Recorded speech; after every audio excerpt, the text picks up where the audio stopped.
पश्चिम बंगाल में विधानसभा चुनाव की शुरुआत हो गई है। 23 अप्रैल यानी आज बंगाल में पहले चरण का चुनाव है। खबर लिखे जाने तक 78% से ज्यादा वोटिंग भी हो गई है।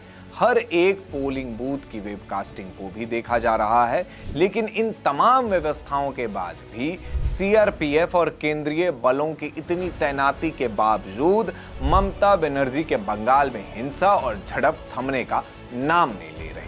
असल में बंगाल का यह इतिहास रहा है कि कोई भी चुनाव शांतिपूर्ण नहीं हो सकता, फिर चाहे केंद्र सरकार साफ सुथरी व्यवस्था के लिए कितने ही बल क्यों ना बुला ले। आपको अगर ये बात अटपटी लग रही होगी या सोच रहे होंगे कि सुरक्षा बलों के बावजूद कैसे हिंसा हो सकती है, तो आप गलत हैं। Welcome to Bengal.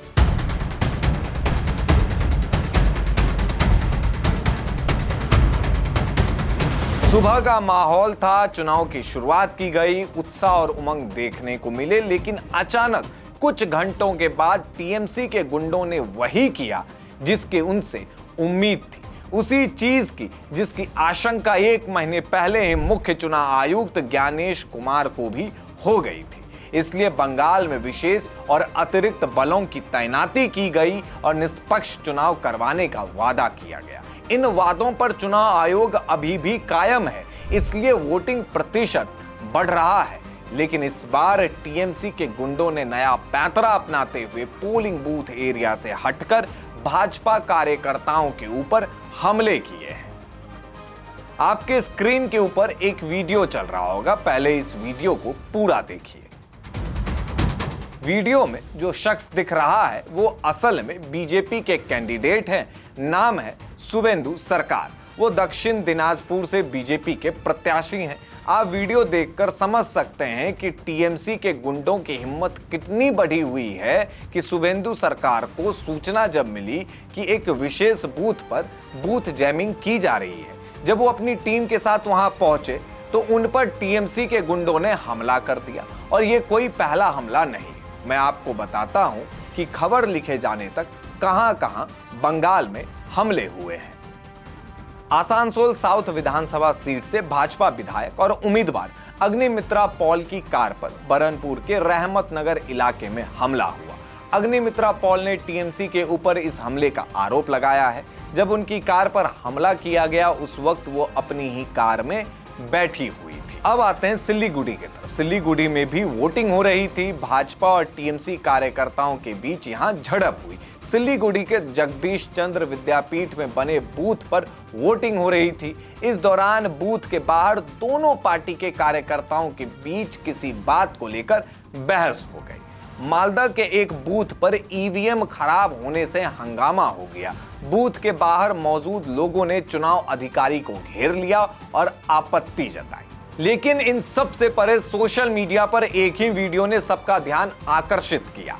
हुमायूं कबीर की पार्टी एजीयूपी और टीएमसी के कार्यकर्ता के बीच झड़प हो गई।